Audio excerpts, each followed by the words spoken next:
Good morning all of you. I am Neha Sharma.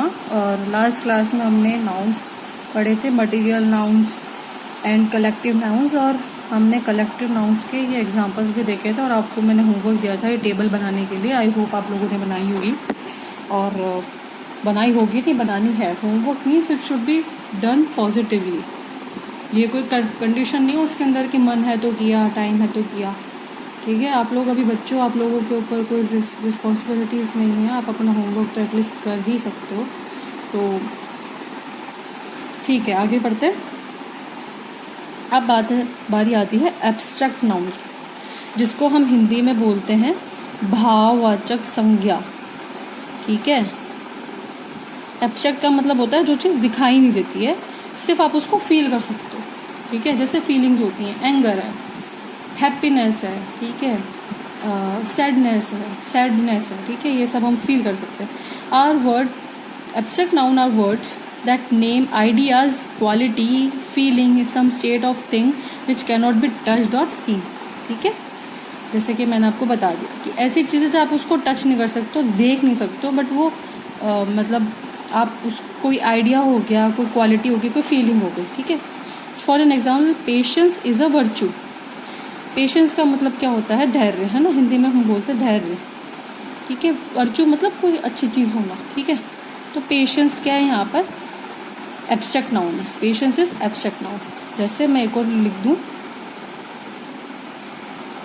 Honesty is the best policy.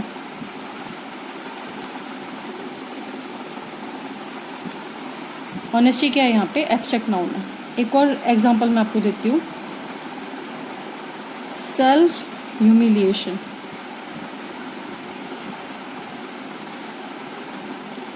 Is a सिन। तो यहाँ पर humiliation, ठीक है, ये भी एक फीलिंग है। तो ह्यूमिलिएशन का मतलब होता है, सेल्फ ह्यूमिलिएशन मीन्स खुद को ही बुरा बताना। ठीक है, खुद को बुरा बताना भी एक पाप है। क्यों? क्योंकि आप एक गॉड की क्रिएटिविटी हो। ठीक है, तो आप अपने आप को ऐसे नहीं कह सकते अरे मैं तो बहुत बुरी हूँ, मैं अच्छी नहीं दिखती हूँ, या मैं अच्छा नहीं दिखता हूँ, इस टाइप से। तो ह्यूमिलिएशन का मतलब क्या होता है? ये भी एक तरीके का एब्स्ट्रैक्ट नाउन है। जैसे कि एक और बताती हूँ मैं, फॉर्मेशन ऑफ एब्स्ट्रैक्ट नाउन। अब आप एब्स्ट्रैक्ट नाउन को कैसे बना सकते हो? काइंड एडजेक्टिव से कैसे बनाओगे? काइंड हो तो आगे नेस लगा दो, काइंडनेस। ब्रेव के आगे RY लगा दो, ब्रेवरी। एबल के आगे एबिलिटी। जेनरस का जेनरोसिटी। ठीक है, अगर देखो एबल वर्ड आएगा ना कहीं पर भी वर्ड में, एबल, तो वो एडजेक्टिव होगा। एबिलिटी अगर आ गया, ठीक है, तो वो क्या होगा? नाउन होगा। काइंड, अगर शी इज काइंड, ठीक है, तो शी इज काइंड मैंने लिखा, तो यहाँ पे काइंड क्या है? काइंड उसके एडजेक्टिव है, उसकी विशेषता है। किसकी? उस लड़की की विशेषता है कि वो काइंड है। कॉमन नाउन से man, manhood, patriot, patriotism, companion, companionship, servant, service, वो नाउन हो जाएंगे और ये कॉमन नाउन है। ठीक है, बाकी वो दूसरे जो हैं वो ये एब्स्ट्रैक्ट नाउन है। ये आपको याद रखना है।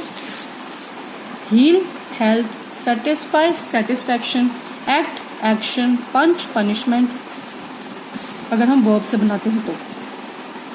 फिर आता है countable noun and uncountable nouns. ऐसे जिनको हम काउंट कर सकते हैं और ऐसे जिनको हम काउंट नहीं कर सकते। जैसे फॉर एन एग्जाम्पल मैं लिख दूँ, आई बॉट 6 कप्स। तो मैं काउंट कर सकती हूँ ना उसको कि 6 कप है। अब मैं लिख दूँ, आई बॉट 1 kg राइस। तो चावल को मैं एक एक दाना तो नहीं काउंट करूंगी ना, बस उसके एक मैंने वेट ले लिया कि हाँ 1 किलो चावल है। लेकिन राइस तो कितने सारे होते हैं, है ना, तो एक एक दाना तो नहीं गिन सकती मैं उसका, क्योंकि इट इज़ वेरी हार्ड। ठीक है, तो यहाँ पर हालांकि ये भी काउंटेबल है, it is also countable, but we can not count the grains of rice ना, उसके ग्रेन्स को हम काउंट नहीं कर सकते। ठीक है, फाइन। यहाँ कप्स को तो काउंट कर ही रहे ना हम, 1 2 3 4 5 6 कप खरीद लिए भाई मैंने। यहाँ पर हम राइस को काउंट नहीं कर सकते ना, काउंटेबल नहीं है ये, वेटेबल है, काउंटेबल नहीं है। ठीक है, depending upon whether a noun can be counted और not, it is satisfied as countable और uncountable.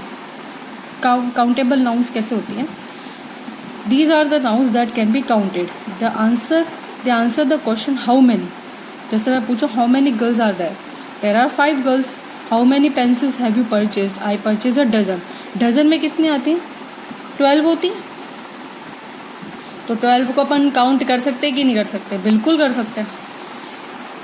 Remember, A and 1 are used with singular countable nouns. ठीक है. A, I have a pet. अगर मैं लिखूं आई हैव अ पेट, मतलब मेरे पास एक ही पेट है. ठीक है. I have an umbrella, an आ गया तो मेरे पास एक छाता है. I have 1 pencil, I have 1 pencil, तो एक है. ठीक है. तो हम जब भी आर्टिकल ए, एन और 1 लगाएंगे किसी भी वर्ड के आगे, तो वो क्या होगा? सिंगुलर काउंटेबल नाउन होगा एक. For an example, a pen, an apple, an eggs, a peacock. Countable nouns are qualified by many, few and numbers. ठीक है. 2 pencils, a few students, many pens. ठीक है. अब कितने पेन्स है वो नहीं पता. Uncountable nouns are the nouns that cannot be counted. They answer the question how much. आप uncountable को काउंट नहीं कर सकते, वो पूछते हैं how much. अब जैसे मैंने राइस का आपको बताया था, तो वो पूछेगा कि how much rice do you want, कितना चाहिए. मैं बोलूँगी 1 किलो. ठीक है. But still it will come under countable. ठीक है. How much coffee do I put, कितनी कॉफ़ी मैं आपकी कप में ऐड करूँ. Please put 1 table spoon coffee in the jar. अब देखो 1 टेबल स्पून डालना है, लेकिन कॉफ़ी कितनी उसमें अपन दाने नहीं गिन सकते. जैसे हम राइस को नहीं गिन सकते. Rice is 1 kg. वो पूछेगा how much rice do you want. I will say 1 kg. How much milk is there in the can?